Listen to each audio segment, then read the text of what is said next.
Hello everyone, my name is Dave Nielsen, and I will be the MC for today, introducing the speakers. I'm going to keep this brief, but I just wanted to give you a welcome. It is always great to come to New York. It's just such an energetic city. And we had our first training workshop yesterday, and it was a packed house, lots of great questions. It's just a good crowd for Redis and the web technology crowd. So I wanted to welcome you to Redis Day. The theme of our Redis conference, which was just a couple months ago, was instant. And as you could probably tell from the video, the direction that the technology scene seems to be going in is faster and faster, bigger and bigger. And that's why we think that we will highlight that in the next year. And where Redis is going is to help you achieve those new demands. So we're going to have a great lineup of speakers today. We have speakers from mostly the East Coast. We have speakers from, of course, New York, from the greater New York area. We have DC, from North Carolina. We have speakers from Canada.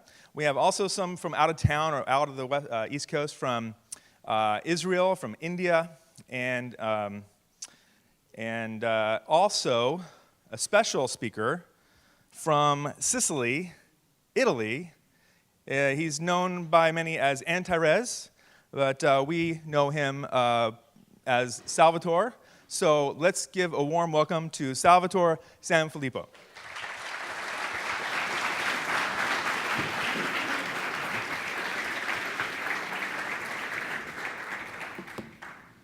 Hi, everybody. Can you hear me? I think I messed with my mic a bit. Okay, today we have two talks. I will speak 2 times, now and at the end. And the topic will be the same, which will be Redis 6. But now we will have an overview about what's new in Redis 6. And then we will pick a single item. And later, at the end of the day, we will zoom inside the details. Thanks for joining. You know, many of the things that I will tell today, it's already known because like there is information on Twitter, on the web. However, from time to time, for the community to get in touch and talk face-to-face is very useful because it creates like new relationships that later will translate into pull requests, collaborations, and stuff like that. And moreover, for me, it's also useful to make this process of understanding what's really inside this release in order to communicate it organically, to understand where we are going, what's really the meaning of this release, because a release cannot be just a sum of the feature, but I try in every release to have some kind of big organic goal about what Redis will mean from the point of view of the users in this new release. So, I will start with division. Please, can you switch to my laptop?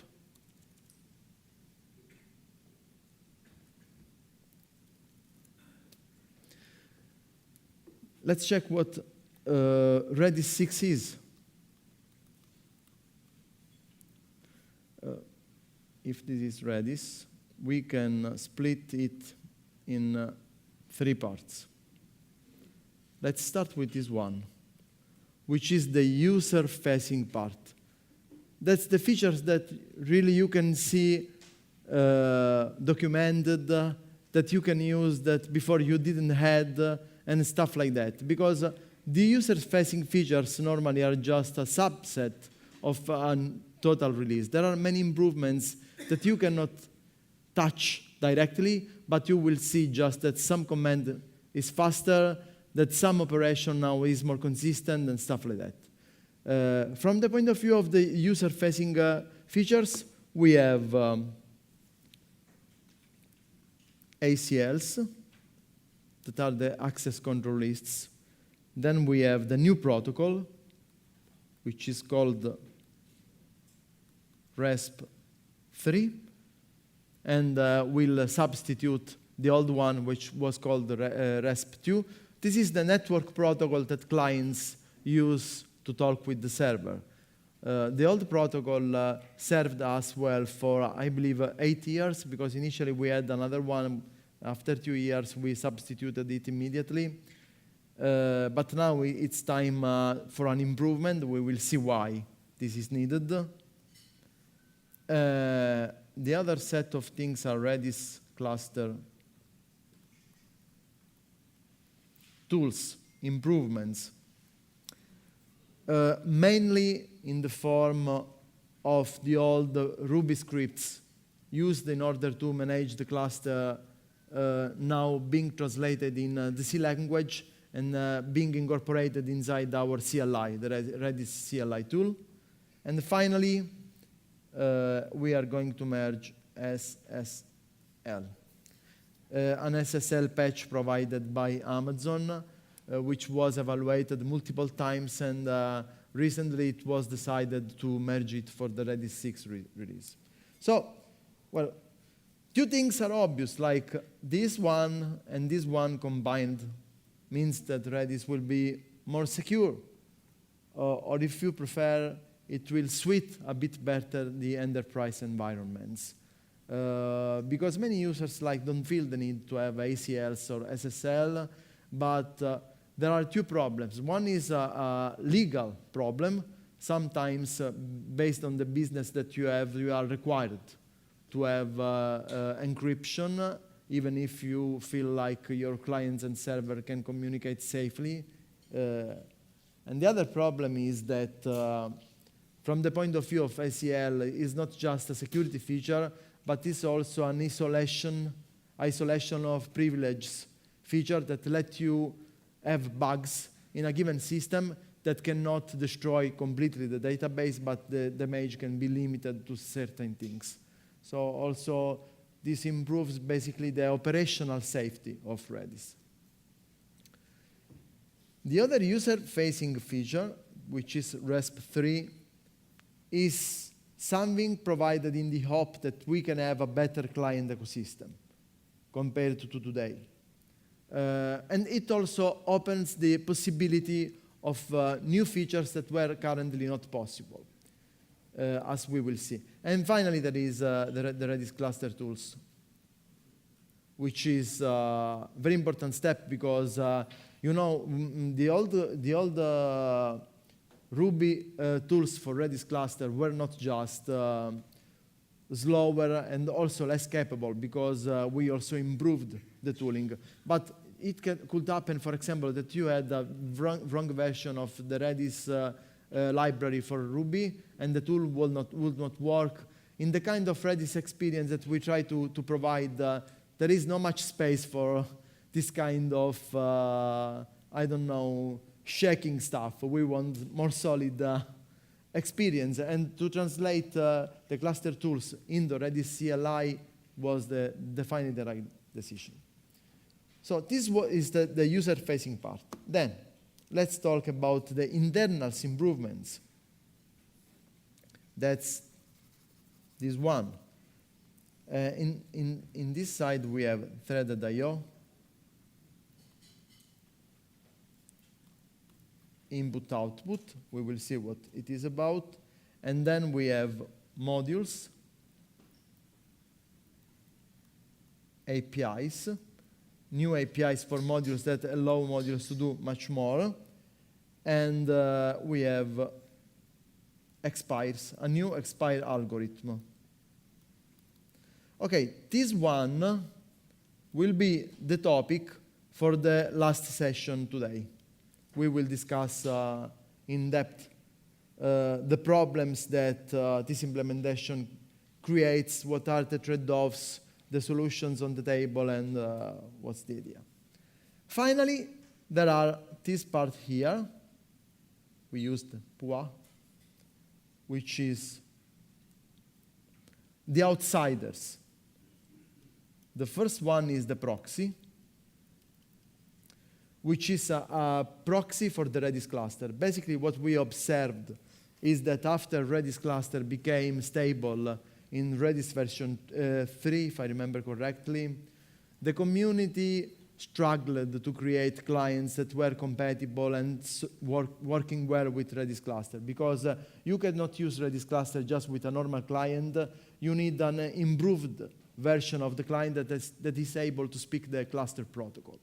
And after many years, certain clients implemented the cluster protocol, others didn't, and many others have like a non-satisfactory implementation. Yes, it kind of works, but if you want to do serious stuff, it's a problem.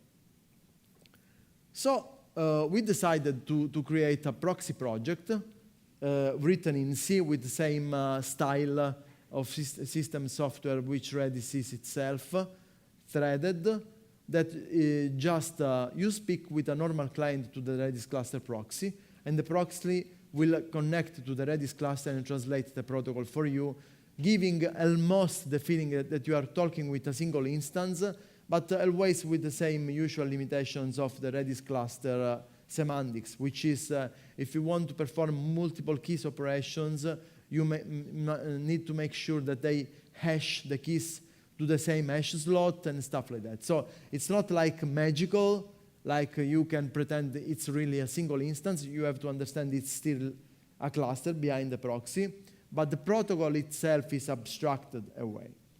And the second project is the DisQ module.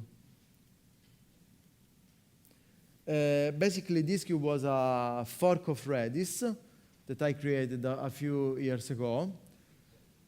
The idea is basically to create a new message broker with an AP semantics, so with guaranteed delivery semantic, but with best effort ordering of the messages. So it's very different compared to something like Redis Streams or Kafka. It's a lot more Amazon SQS. It's like the open source version basically of Amazon simple QMS system or whatever it's called. Redis is used a lot to solve this kind of use cases, but what I believe is that the Redis technology in general was not conceived in order to serve as a message broker. So it's much better to take the Redis technology from the point of view of the protocol, the user experience, the simplicity, the ability to, the in-memory part and so forth, and create a new system. What I did was to fork Redis itself and create this system. And when I did this, I found myself in the bad condition of continuously having to merge from one project to the other, because there was a lot of common code, networking protocol, so I made a change in Redis, and I had to merge this change in DisQ. And it was like terrible, a lot of useless work. At the same time, with Redis Labs, we decided to implement the modules system.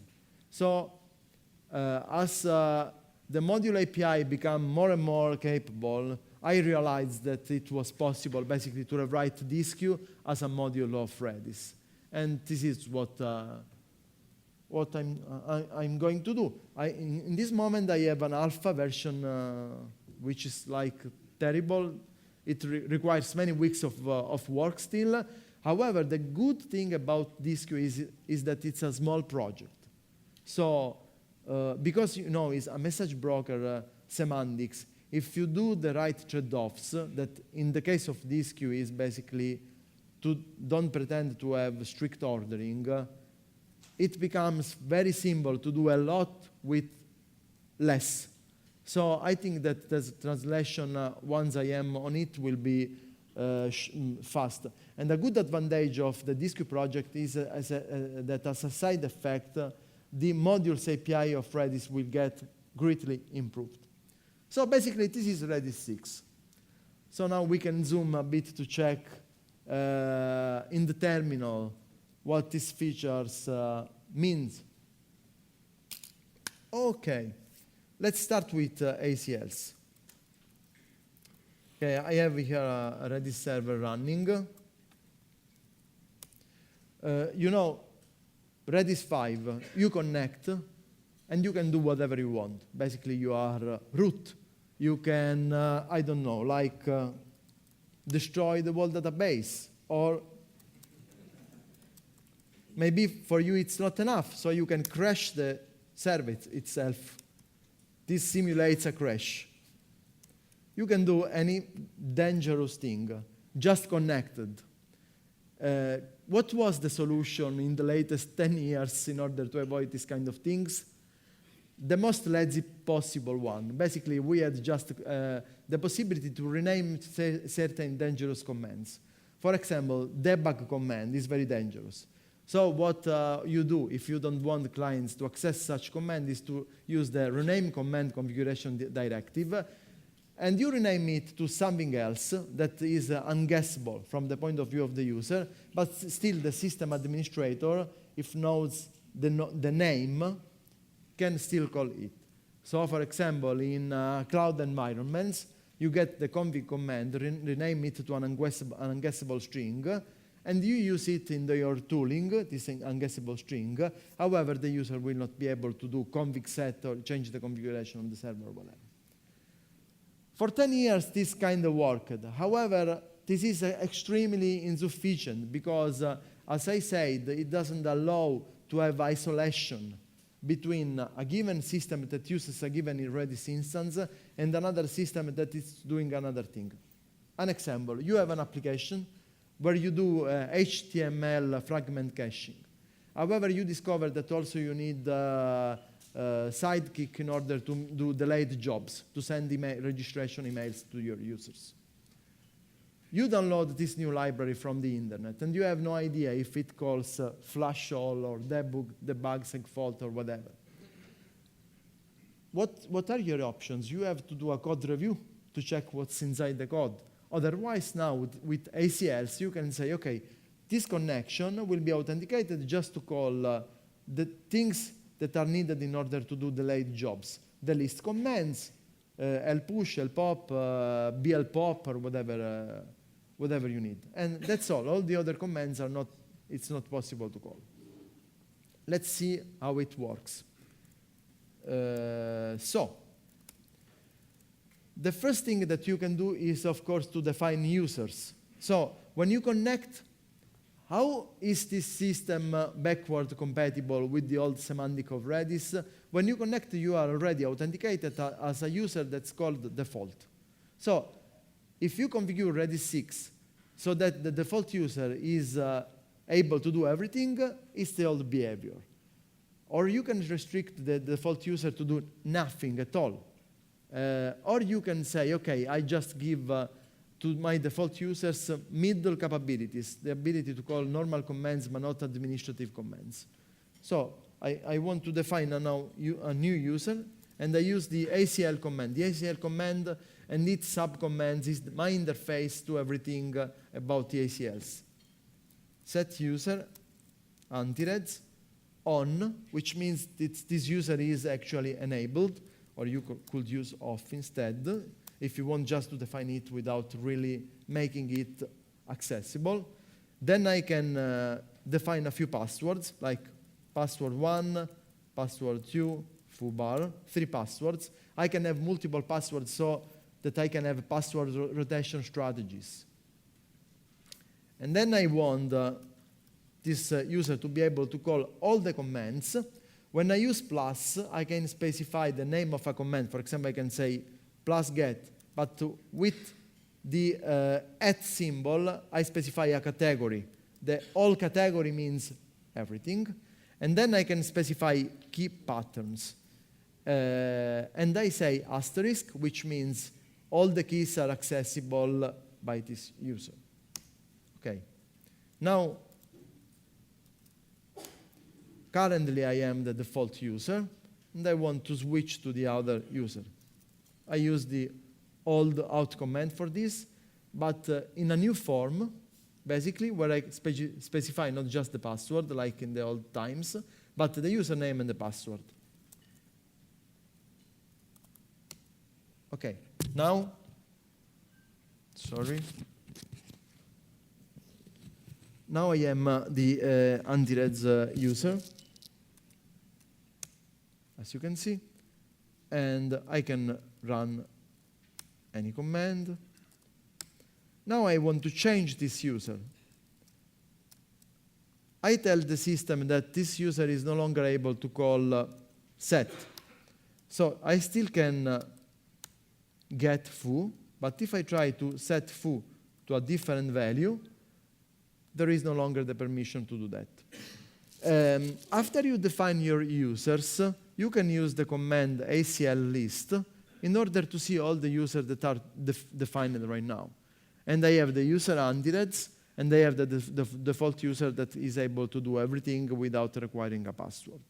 You can define as many users as you want, and of course, the same format, like that you can cut and paste this, you can put inside the ACL configuration file so that when you start Redis, it automatically loads your users. And that's it. And you can also restrict the keys that the user can access to a given. For example, I can say that you can access just the keys that have this pattern. So you can run all the commands, but just on key names that are like that. The interesting part about the ACL implementation is that it uses a few tricks, especially encoding the commands as bitmaps, in order to have no speed regression. So if you use ACLs, or if you don't use ACLs, what you get is the old Redis 5 speed. There is no cost, CPU cost, to at least that you can actually see a regression. Of course, accessing this bit will cost a little bit, but there is no difference that you can see in benchmarks between the old implementation and the new one. And this is the first one. Another interesting thing is the new protocol. Basically, the old protocol had this problem. The problem was the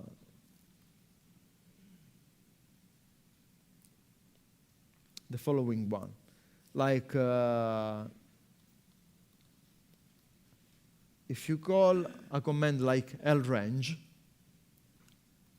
it returns an array of items, like 1, 2, 3, 10, 30. And this is an array. If you call zrange by score with the option with scores, it returns the elements in the range you asked of the sorted set with the score of each element, like A, 1, B, 2, C, 3. And this is yet a flat array, because the RESP version 2, the protocol version 2, was only able to reply with integers, strings, or arrays, or a few other types. But there is no distinction between, there is no maps, there is no concept of sets, all these things are missing. So what happens from the point of view of the client library? Imagine you have a Python client library. So for the Python client library, returning this command like an array doesn't make much sense, because I want you to access A and see that its value is 1. So the client would convert under the hoods the flat array into a hash, a Python hash. However, the problem is that the Python client library needs to know exactly what's the format of the zrange by score command, because it's an array, but actually the meaning is a map. So every client library requires to have knowledge about exactly what a command is returning, and then call a filter in order to transform the Redis reply to a different format. And this is very bad, because then you switch your application from a Python client library to a new client library, but the author of the second client library had a different idea. And she says, for example, no, I want to return exactly what Redis returns, so it's an array. And the application breaks, even if it's still communicating with the same version of the Redis server. So the idea was basically, what about modifying the protocol in order to be able to return directly from Redis arrays, hashes, sets, and stuff like that. And this is what was done. For example, in order to be backward compatible, when you create a new connection to Redis, it starts with the old version of the protocol.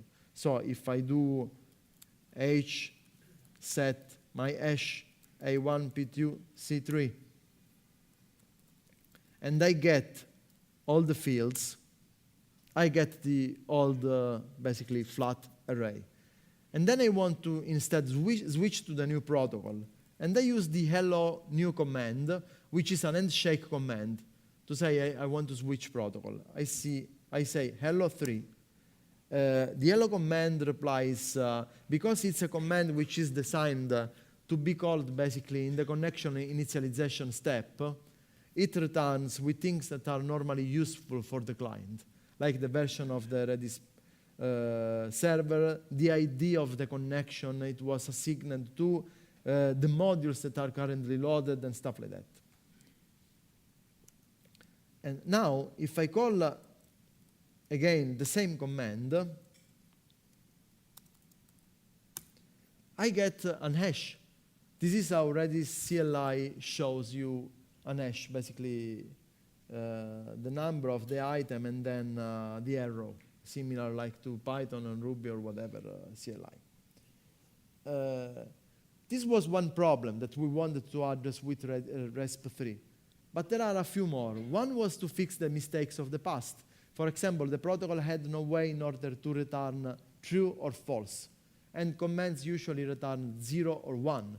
But that's another problem, because again, the application, the client library needs to know if the command is returning an integer or if it really wants to say just true or false and make the conversion. Now we have true or false. Also, we had 2 versions of null array and null strings. That completely doesn't make sense. I don't even remember why it's like that. Just a mistake, you know. So there was finally the possibility to fix this problem. And another very important thing is that now we have attributes in the reply and also out-of-band data. Now, when you use pub/sub, you can still call the old commands, because the protocol now is as a way to send you push information in the connection. So you receive your command reply, but you can have interleaved other data, and the protocol makes it easy to distinguish between the two. The attributes instead are things that are associated with a reply, but are not really part of the reply. For example, if you execute a very slow command, I want the server to reply with the result of the command, but also with an attribute that is CPU time spent, 56 milliseconds. And now it's possible to do that. And the client will return the reply object, but if you access a property of the reply object returned, you can access this additional information. And this is very useful for a number of things that we want to do. For example, for client-side caching, maybe we want to return to the client the popularity of the key the client asked, so that the client can make smart strategies about if remember or not this value inside the application server memory, and stuff like that. Okay, and then we have the new Redis CLI, which has the cluster command.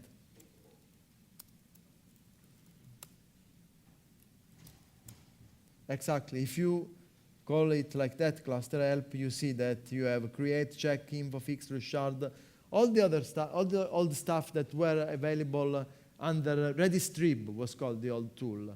But it was very slow. Now it's much faster. Especially, we improved a lot the fix subcommand for the cluster.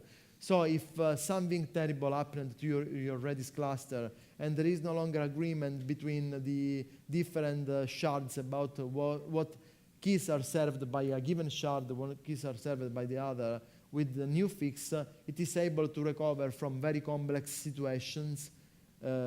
We created a tool that basically breaks the cluster in random ways, and we call Redis fix, and so we identified all the instances where it filed to recover the cluster and fixed one after the other, and now it's quite strong. Another thing that we have is basically finally the Redis benchmark able to run against a cluster using threads. So when you run a Redis benchmark, you can both you can basically use just the threads if you want to benchmark Redis in a better way, or you can use it in cluster mode. The different threads in the benchmark will connect to different masters, asking for different keys. So you can see really how scalable is Redis cluster. And before there was no simple way to see basically the scalability of Redis cluster. Okay, and sorry. About the threads, the thread.io thing, basically there was this argument going on in the Redis mailing list on Twitter about Redis being a thread, single-threaded, and if it was a good idea to make it threaded or not. As you know, threads give you more scalability from the point of view of running a given process in a single instance, because this scalability is not guaranteed once you want multiple physical machines, okay? But at least in a single machine, if you have multiple cores, you get some scalability. The problem is that you pay that in two ways. One is complexity, and the other one is basically compared to an architecture with shared nothing design. There will be always limits to the scalability that such a design has, because when you access, for example, certain data structures, you have to have mutex and stuff like that. So our idea was, for a long time, let's have a single-threaded Redis, and you run multiple processes in your machine, and you use Redis cluster in order to abstract these multiple processes into a single, faster entity. However, there was the possibility basically to have a bit of both of the worlds by making threaded just a very small part, which is just the part that calls the write system call to send the reply to the clients, because just that part was accountable for 50% of the CPU usage of Redis. And this was very simple to make threaded. So we threaded just this part, and now we have a faster Redis that can use 4, 8 cores and double the performances without paying much complexity, and it was a good thing. Okay, so that's all for now, and see you later today for an update about the new expires algorithm that we want to add to Redis 6, but there are many trade-offs, there are a lot of complexity, and it deserves to have a more in-depth analysis. Thanks.